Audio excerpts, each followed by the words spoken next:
ओम नमः शिवाय। श्रावण मास कथा 21वां अध्याय। सनत कुमार बोले, हे दयानिधे, कृपा करके अब आप पूर्णमासी व्रत की विधि कहिए, क्योंकि हे स्वामीन, इसका महात्म्य सुनने वालों की श्रवण इच्छा बढ़ती है। ईश्वर बोले, हे सनत कुमार, इस श्रावण मास में पूर्णिमा तिथि को उत्सर्जन तथा उपाकर्म संपन्न होते हैं। पौष की पूर्णिमा तथा माघ की पूर्णिमा तिथि उत्सर्जन कृत्य के लिए होती है अथवा उत्सर्जन कृत्य हेतु पौष की प्रतिपदा अथवा माघ की प्रतिपदा तिथि विहित है, अथवा रोहिणी नामक नक्षत्र उत्सर्जन कृत्य के लिए प्रशस्त होता है, अथवा अन्य कालों में भी अपनी अपनी शाखा के अनुसार उत्सर्जन तथा उपाकर्म दोनों का साथ साथ करना उचित माना गया है। अतः श्रावण मास की पूर्णिमा को उत्सर्जन कृत्य प्रशस्त होता है। साथ ही ऋग्वेदियों के लिए उपाकर्म हेतु श्रवण नक्षत्र होना चाहिए। चतुर्दशी, पूर्णिमा अथवा प्रतिपदा तिथि में जिस दिन श्रवण नक्षत्र हो उसी दिन ऋग्वेदियों को उपाकर्म करना चाहिए। यजुर्वेदियों का उपाकर्म पूर्णिमा में और सामवेदियों का उपाकर्म हस्त नक्षत्र में होना चाहिए। शुक्र तथा गुरु के अस्तकाल में भी सुखपूर्वक उपाकर्म करना चाहिए, किंतु इस काल में इसका प्रारंभ पहले नहीं होना चाहिए, ऐसा शास्त्रविदों का मानना है। ग्रहण तथा संक्रांति के दूषित काल के अनंतर ही इसे करना चाहिए। हस्त नक्षत्र युक्त पंचमी तिथि में अथवा भाद्रपद पूर्णिमा तिथि में उपाकर्म करें। अपने अपने गुहा सूत्र के अनुसार उत्सर्जन तथा उपाकर्म करें। अधिक मास आने पर इसे शुद्ध मास पे करना चाहिए। ये दोनों कर्म आवश्यक है, अतः प्रत्येक वर्ष इन्हें नियमापूर्वक करना चाहिए। उपाकर्म की समाप्ति पर द्विजातियों के विद्यमान रहने पर स्त्रियों को सभा में सभा दीप निवेदन करना चाहिए। उस दीपक को आचार्य ग्रहण करें या किसी अन्य ब्राह्मण को प्रदान कर दें। दीप दान करने की विधि इस प्रकार है। स्वर्ण, चांदी अथवा तांबे के पात्र में सेर भर गेहूं भरकर गेहूं के आटे का दीपक बनाकर उसमें उस दीपक को जलाएं। वह दीपक घी से अथवा तेल से भरा हो और 3 बत्तियों से युक्त हो। दक्षिणा तथा तांबूल सहित उस दीपक को ब्राह्मण को अर्पण कर दें। दीपक की तथा विप्र की विधिवत पूजा करके बोले, दक्षिणा तथा तांबूल से युक्त यह उत्तम सभादीप मैंने देव देव को निवेदित किया है। मेरे मनोरथ अब पूर्ण हो। सभादीप प्रदान करने से पुत्र पौत्र आदि से युक्त कुल उज्ज्वलता को प्राप्त होता है और यश के साथ निरंतर बढ़ता है। इसे करने वाली स्त्री दूसरे जन्म में देवांगनाओं के समान रूप प्राप्त करती है। वह स्त्री सौभाग्यवती हो जाती है और अपने पति की अत्यधिक प्रिय पात्र होती है।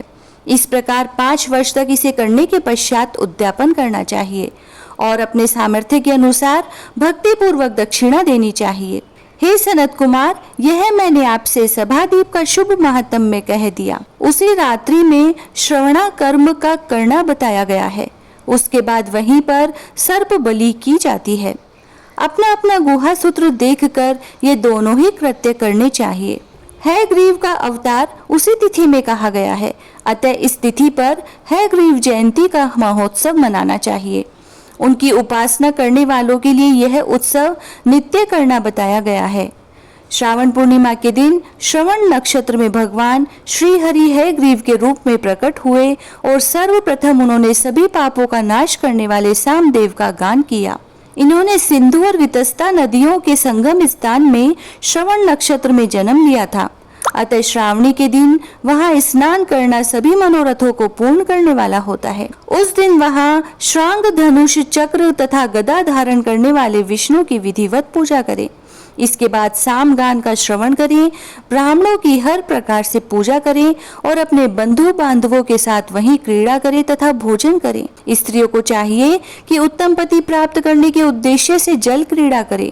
उस दिन अपने अपने देश में तथा घर में इस महोत्सव को मनाना चाहिए तथा हयग्रीव की पूजा करनी चाहिए और उनके मंत्र का जप करना चाहिए।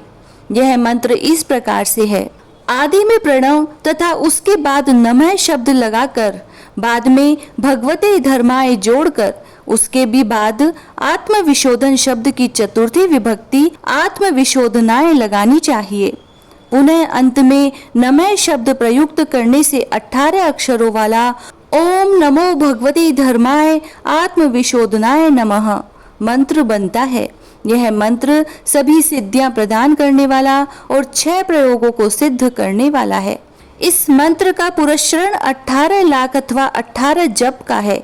कलयुग में इसका पुरस्चरण इससे भी 4 गुना जप से होना चाहिए। इस प्रकार करने पर हयग्रीव प्रसन्न होकर उत्तम वांछित फल प्रदान करते हैं।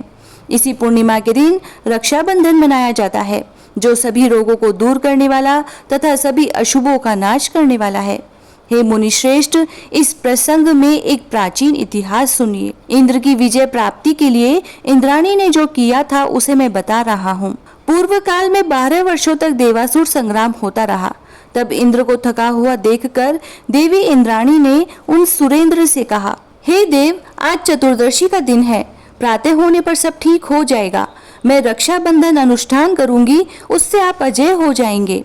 तब ऐसा कहकर इंद्राणी ने पूर्णमासी के दिन मंगल कार्य संपन्न करके इंद्र के दाहिने हाथ में आनंददायक रक्षा बांध दी। उसके बाद ब्राह्मणों के द्वारा स्वस्त्ययन किए गए तथा रक्षाबंधन से युक्त इंद्र ने दानव सेना पर आक्रमण किया और क्षण भर में उसे जीत लिया। इस प्रकार विजयी होकर इंद्र तीनों लोकों में पुनः प्रतापवान हो गए। हे मुनीश्वर, मैंने आपसे रक्षाबंधन के इस प्रभाव का वर्णन कर दिया, जो कि विजय प्रदान करने वाला, सुख देने वाला, पुत्र, आरोग्य तथा धन प्रदान करने वाला है। तब सनत कुमार बोलते हैं, हे देव श्रेष्ठ, यह रक्षाबंधन किस विधि से, किस तिथि में तथा कब किया जाता है? हे देव, कृपा करके इसे बताएं। हे भगवान, जैसे जैसे आप अद्भुत बातें बताते जा रहे हैं, वैसे वैसे अनेक अर्थों से युक्त कथाओं को सुनते हुए मेरी तृप्ति नहीं हो रही है। ईश्वर बोले, बुद्धिमान मनुष्य को चाहिए कि श्रावण का महीना आने पर पूर्णिमा तिथि को सूर्योदय के समान श्रुति समृद्धि के विधान से स्नान करें। इसके बाद संध्या जप आदि करके देवताओं, ऋषियों तथा पितरों का तर्पण करने के बाद स्वर्णमय पात्र में बनाई गई स्वर्ण सूत्रों से बंधी हुई मुक्ता आदि से विभूषित विचित्र तथा स्वच्छ रेशमी तंतुओं से निर्मित विचित्र ग्रंथियों से सुशोभित पदगुच्छों से अलंकृत और सशर्प तथा अक्षतों से गर्भित एक अत्यंत मनोहर रक्षा अथवा राखी बनाए। इसके बाद कलश स्थापना करके उसके ऊपर पूर्ण पात्र रखें और पुनः उस पर रक्षा को स्थापित कर दें। उसके बाद रम्य आसन पर बैठकर स्वजनों के साथ वारांगनाओं के नृत्य गान आदि तथा क्रीड़ा मंगल कृत्य में संलग्न रहें। इसके बाद यह मंत्र पढ़कर पुरोहित रक्षा बंधन करें। येन बद्धो बलि राजा दानवेंद्रो महाबलय तेन त्वाम अनुबद्धनामि रक्षे माचल माचलय। जिस बंधन से महान बल से संपन्न दानवों के पति राजा बलि बांधे गए थे, उसी से मैं आपको बांधता हूँ। हे रक्षे, चलायमान मत हो।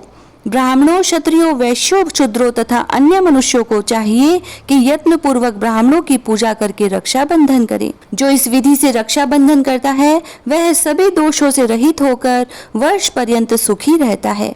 विधान को जानने वाला जो मनुष्य शुद्र श्रावण मास में इस रक्षा बंधन अनुष्ठान को करता है, वह पुत्रों तथा स्वजनों के सहित एक वर्ष भर अत्यंत सुख से रहता है। उत्तम व्रत करने वालों को चाहिए कि भद्रा में रक्षा बंधन न करे, क्योंकि भद्रा में बांधी गई रक्षा विपरीत फल देने वाली होती है।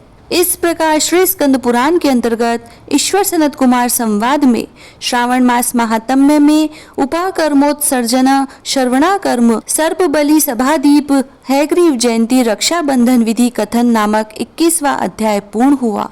जय श्री राधे।